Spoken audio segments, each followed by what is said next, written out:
وسلموا على رسوله الكريم اما بعد فاعوذ باللہ من الشیطان الرجیم بسم اللہ الرحمن الرحیم مولاي صل وسلم دائما ابدا على حبیبک خیر الخلق كلهم یا من یشفع عند حضرت طه اشفع لنا یا اوجہ الشفاء نظرت الى بلاد اللہ جمعا کخردلۃ علی حکم اتصالہ۔ بحمد اللہ تعالی 28 پارے مکمل ہو چکے ہیں اور آج 29ویں پارے کی تلاوت سماعت کر رہے تھے۔ 29ویں پارے کا آغاز سورہ ملک سے ہوتا ہے۔ سورہ ملک سے اس پارے کا آغاز تبارک الذی بیدہ الملک وہو علی کل شیء قدیر، برکت سے اس سورت کا آغاز ہوتا ہے۔ اس سورت کے بارے میں نبی پاک صلی اللہ علیہ وسلم نے ارشاد فرمایا، قیامت کے دن یہ سورت اپنے پڑھنے والے کے لیے جھگڑا کرے گی۔ اگر اس کا پڑھنے والا، اس سورت کا پڑھنے والا جہنمی ہوگا، ناری ہوگا، دوزخ میں جانے والا ہوگا، تو یہ سورت رب ذوالجلال کی بارگاہ میں پہنچ جائے گی اور کہے گی کہ یا اللہ، یہ شخص مجھے پڑھا کرتا تھا، اسے جنت میں ڈال دے، اور حجت کرے گی جا کے، یہاں تک کہ رب ذوالجلال اس پڑھنے والے کو جنت میں داخل فرما دے گا۔ نبی پاک صلی اللہ علیہ وسلم کی عادت مبارکہ تھی، رات کو یہ سورت پڑھے بغیر سوتے نہیں تھے، آپ آرام نہیں فرماتے تھے۔ اور ایک روایت میں یہاں بھی آیا کہ ایک سورت ایسی ہے، حضور نے فرمایا ایک سورت ایسی ہے جس کی 30 آیات ہیں، جو اس سورت کو پڑھتا ہے رب ذوالجلال اس کی بخشش اور مغفرت فرما دیتا ہے۔ بڑی برکت والی سورت ہے، بڑی محترم اور بڑی پاکیزہ، بڑے انعام و اکرام امت پہ اللہ تعالیٰ نے اس سورت کے ذریعے سے عطا فرمایا ہے۔ اس سورت کا آغاز ہوتا ہے تبارک الذی بیدہ الملک وہو علی کل شیء قدیر، بڑی برکت والی ہے وہ ذات جس کے دست قدرت میں تمام سلطنت ہے۔ تبارک، برکت سے بنا ہے، بڑی برکت والی ہے وہ ذات جس کے دست قدرت میں ساری بیدہ الملک، دست قدرت سے مراد کی ید کہتے ہیں عربی میں ہاتھ کو، وہ رب ہاتھ سے پاک ہے، اس کا ہاتھ نہیں ہے، وہ جسم کے اعضاء سے پاک ہے، وہ کیسا ہے یہ کوئی نہیں جانتا۔ لیکن ید سے یہاں مراد کیا ہے؟ علماء نے کہا کہ ید سے مراد کیا ہے یہ وہ خود جانتا ہے، یا اس کے بتانے سے اس کا حبیب جانتا ہے۔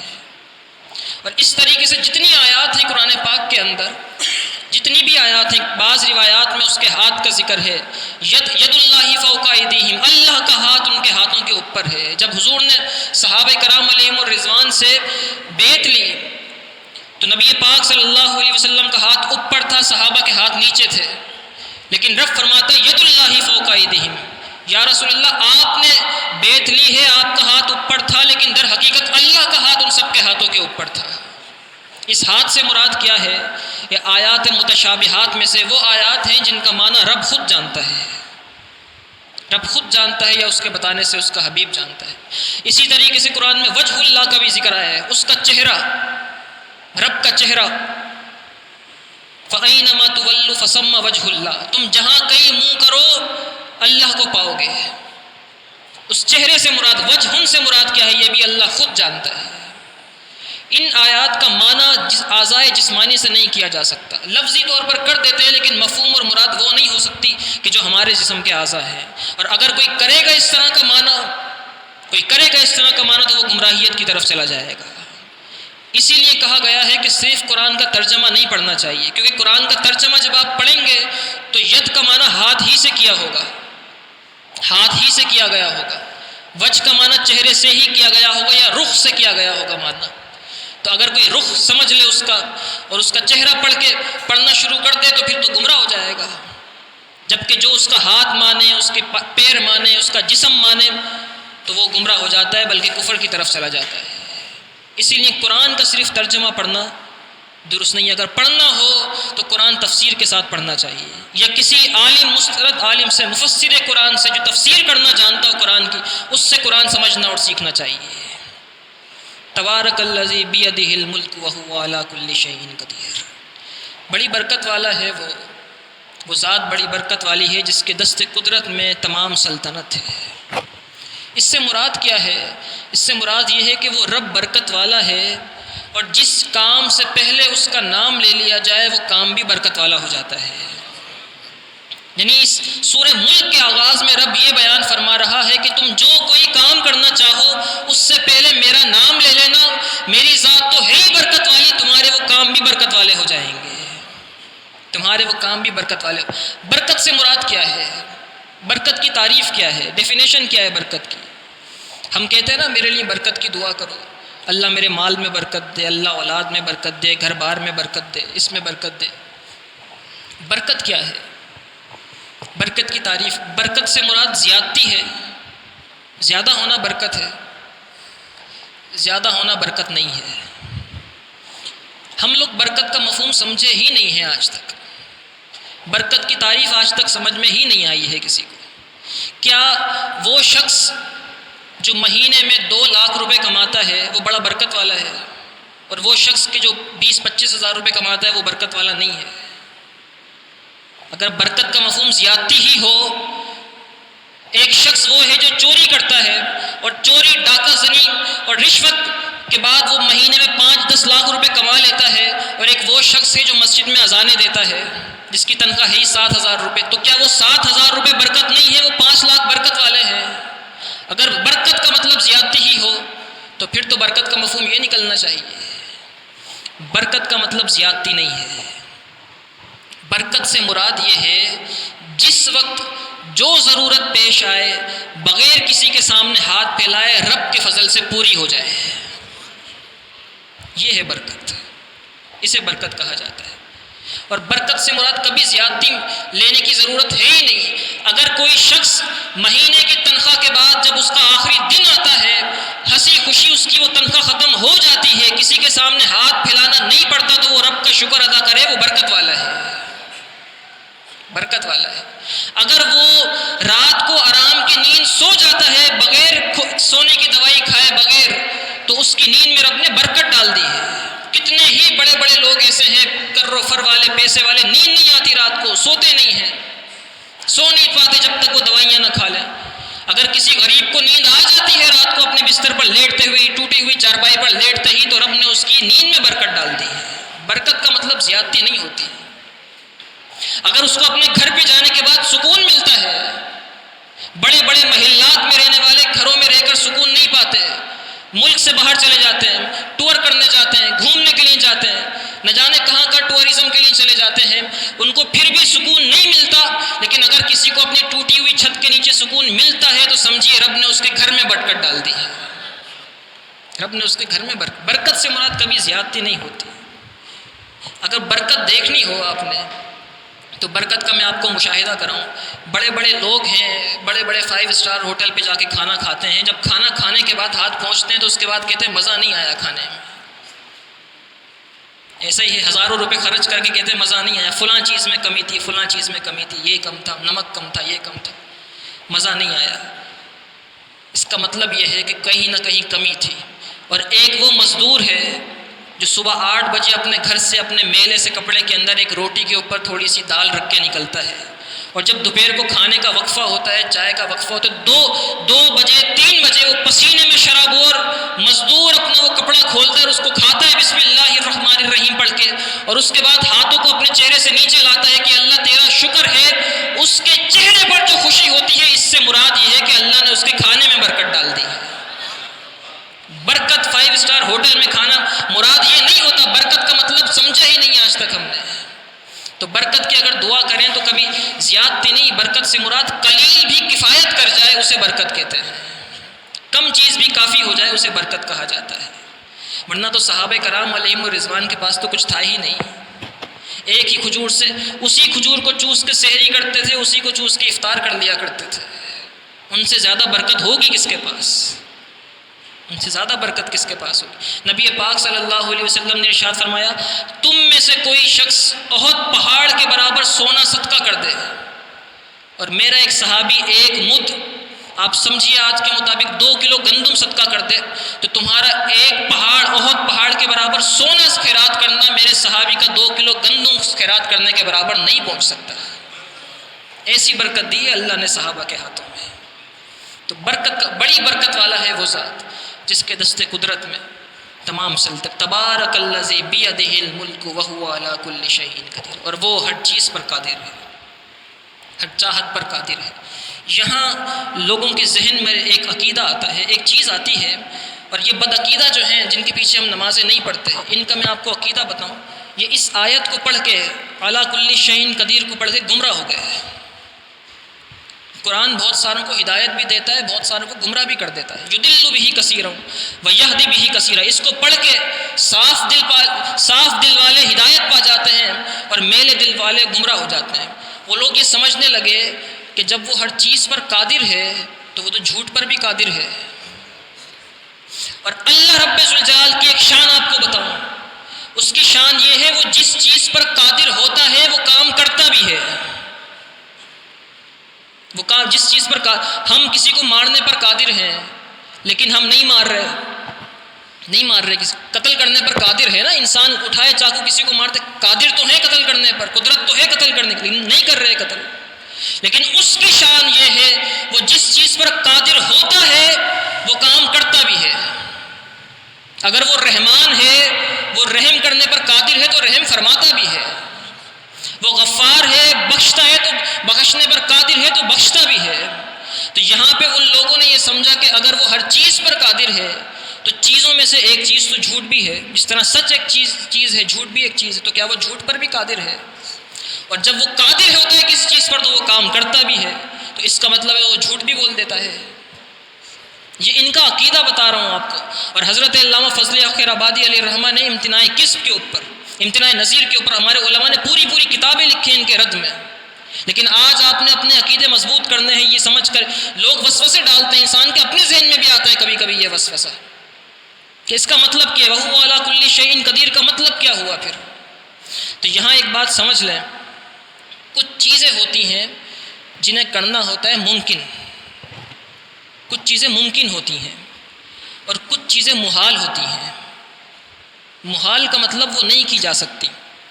رب ذوالجلال کی قدرت جو ہے جن چیزوں پر ہے وہ چیزیں ہیں جو اس کی ذات کے ساتھ ممکن ہیں، محال پر وہ خود قدرت نہیں کرتا۔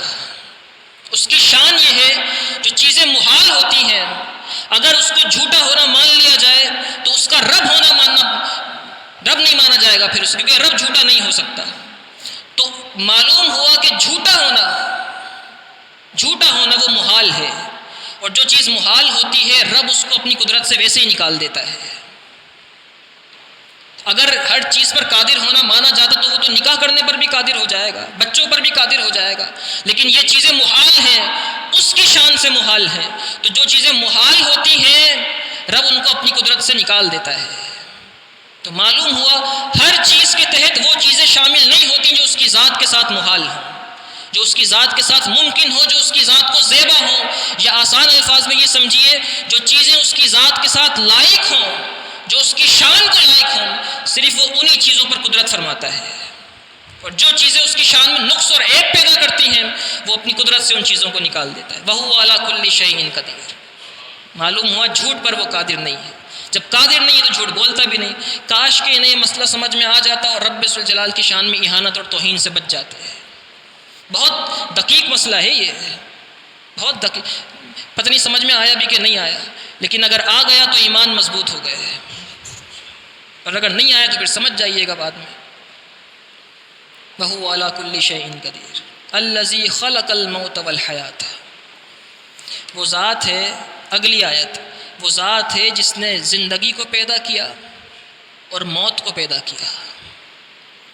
زندگی بھی ایک چیز ہے، موت بھی ایک چیز ہے، اور بڑی تعجب کی بات ہے، دنیا کی ہر چیز کو آپ دیکھ سکتے ہیں، دنیا کی ہر چیز جو ہے وہ تین عناصر ہے نا، یا تو پانی ہوگی یا ٹھوس ہوگی یا مائع ہوگی یا گیس ہوگی، یہ تین چیزیں ہیں، دنیا کی ہر چیز ان تین چیزوں میں منحصر ہے، لیکن روح نہ تو ٹھوس ہے، نہ مائع ہے، نہ گیس ہے۔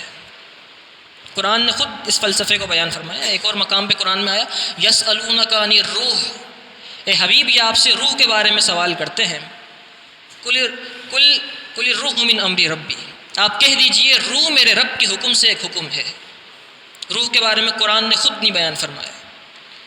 روح، آج تک سائنس بھی حیران ہے نا کہ کیا روح کوئی لیکوڈ ہے جسے جسم سے نکال لیا جائے تو روح باقی رہ جائے، اس کو کسی اور جسم، مردہ جسم میں ڈال دو تو وہ لیکوڈ روح ہے، یا کوئی ٹھوس چیز ہے؟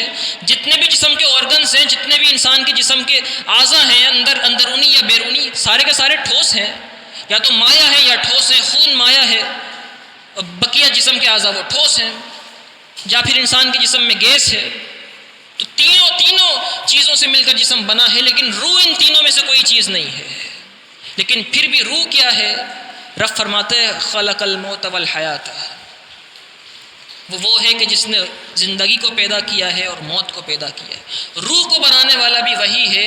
روح کیا چیز ہے یہ وہ جانتا ہے یا اس کے بتانے سے اس کے حبیب جانتے ہیں؟ تو وہ جانتا ہے، اس کے بتانے سے اس کے حبیب جانتے ہیں۔ سورت تو بہت بڑی ہے، اگر پوری سورت کی جائے تو پوری رات گزر جائے گی، بس مختصر کر کے دوسری آیت پہ ختم کرتے ہیں۔ خلق الموت والحیات، اس نے حیات کو پیدا کیا اور موت کو پیدا کیا۔ موت اور حیات دونوں کی دونوں پیدائش چیزیں ہیں۔ کوئی یہ نہیں کہہ سکتا کہ انسان کے جسم میں جب تک روح ہے وہ زندہ ہے، اور جب روح نکل گئی تو مر گیا، یہ کوئی نہیں کہہ سکتا، کیونکہ زندگی خود ایک چیز ہے جو اس نے بنائی ہے، وہ جانتا ہے زندگی ہے کیا۔ ہم اتنی سائنس آگے چلی گئی، اتنے علوم پڑھ لیے، لیکن انسان آج تک، انسان کی حقیقت روح ہے۔ یہ جسم تو خالی اس روح کو مجسم کرنے کی چیز ہے، روح کو دکھانے کے لیے یہ جسم بنایا گیا ہے، روح کو تو دیکھ ہی کوئی نہیں سکتا۔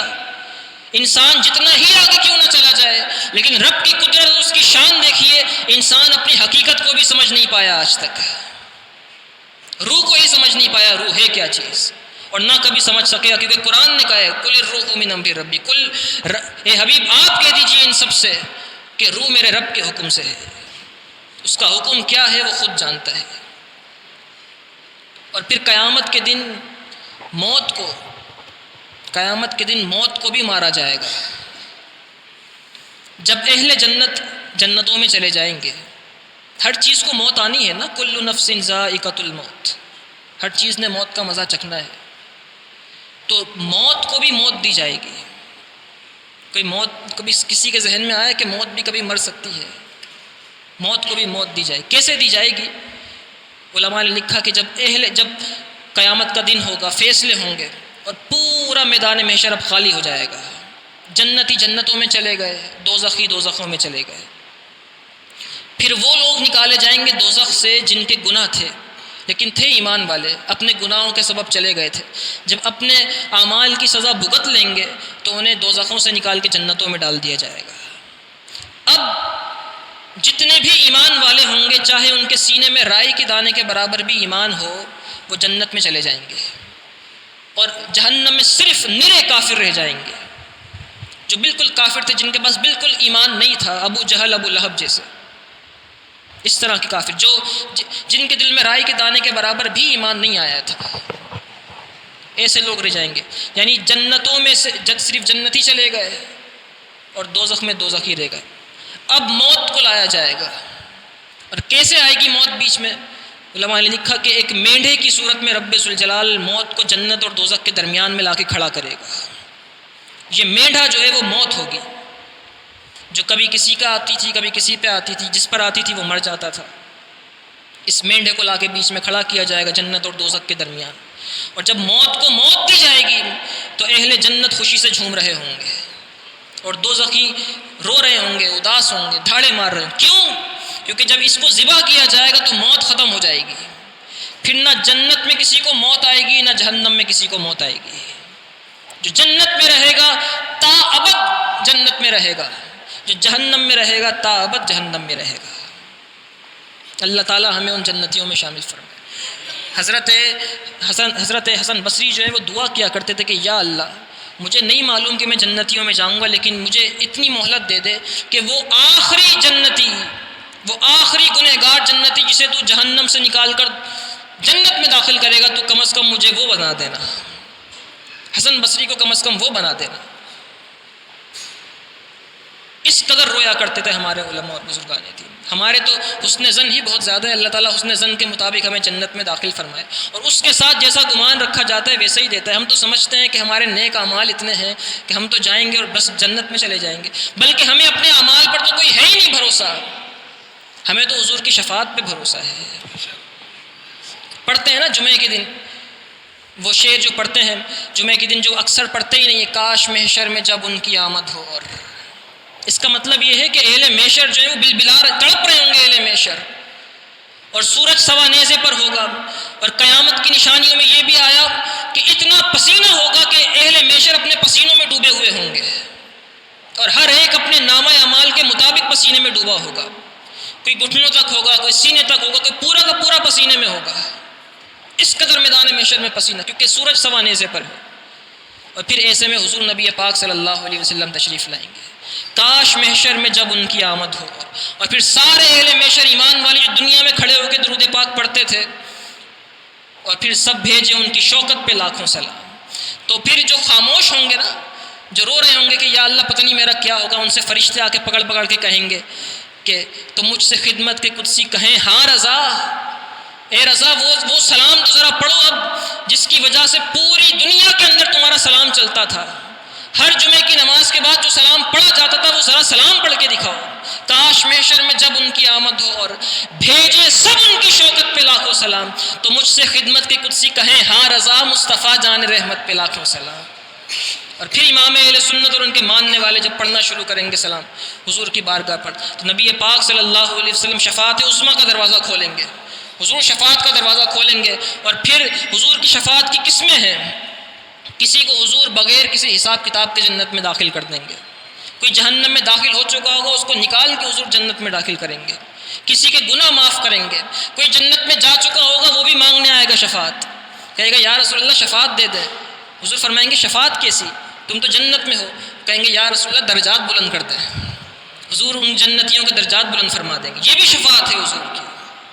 اللہ تعالیٰ ہمیں نبی پاک صلی اللہ علیہ وسلم کی شفاعت عظمیٰ نصیب فرمائے اور جنت میں حضور کا پڑوس نصیب فرمائے۔ وآخر الدعوایا، قرآن کی تفسیر تو بہت ہے، 30 آیات ہیں، ابھی 2 آیات کی تفسیر بھی پوری نہیں ہوئی، اللہ ہمیں قرآن سمجھنے کی توفیق اور سعادت عطا فرمائے۔ وآخر الدعوایا الحمدللہ رب العالمین۔